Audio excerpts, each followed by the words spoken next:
I have got to ask, have you seen the left talking about masculinity? And I mean, have you seen it?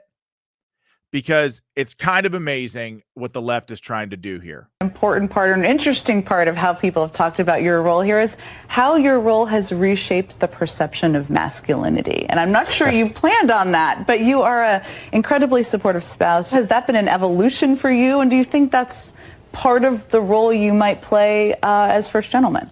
It's funny. I've started to think a lot about this. I've always been like this. My dad was like this. And to me, it's. So that was Doug Emhoff. That was Circleback Saki saying to Doug Emhoff that he has redefined masculinity. Like, I'm not exaggerating. The left is trying to redefine masculinity. And the internet has been awash with videos like this of men trying to redefine what is masculine for the rest of us Americans. Watch this. That's masculinity, folks. Do you remember when we fell in love? Oh, look at those moves.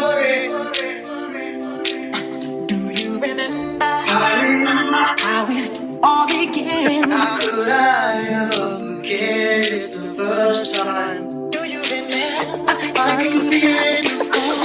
I can feel it. I can feel it coming in the air now. I can feel it in hands. I can feel it. I can feel it. It's coming in the air now. If I did that, I'm pretty sure Commander Melanie would divorce me and all of my children would disown me.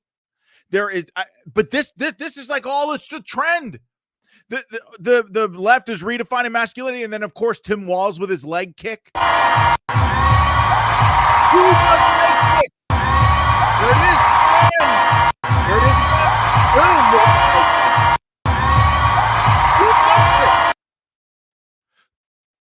I swear to God, this is a leftist thing. And do you know why they're doing it? Do you know why they're doing this?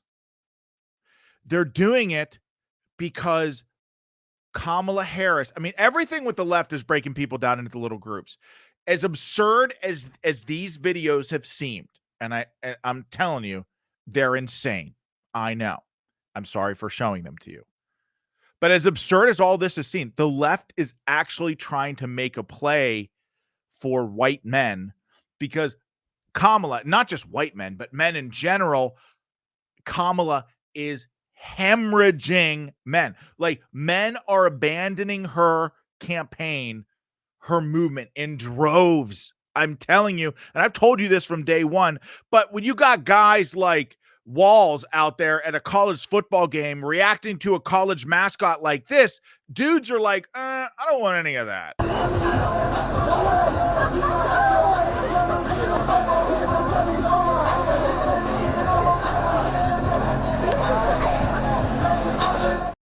There is no way a weird ass dude like that could get to where he was in life if he were not connected to the CCP in some way. Which, by the way, did you see the news that James Comer came out with? He wrote a letter, House Oversight Committee, said that he found, along with House Oversight, a very disturbing connection between Tim Walz and the CCP. Who's been saying that one for the last month? Me. Brian Dean Wright has told you the same thing. This dude said he was, oh, by the way, said he was in China for made 30 trips to China. Turns out that was a lie. It was only 15. But I haven't even been to my favorite vacation spot between 15 and 30 times. No one, this dude's going to China between 15 and 30 times? It's insane. And now the House Oversight Committee, James Comer, saying that he has disturbing connections to the CCP on the eve of Tim Walz's debate with J.D. Vance. You can bet that J.D. Vance is going to hammer the hell out of him on that.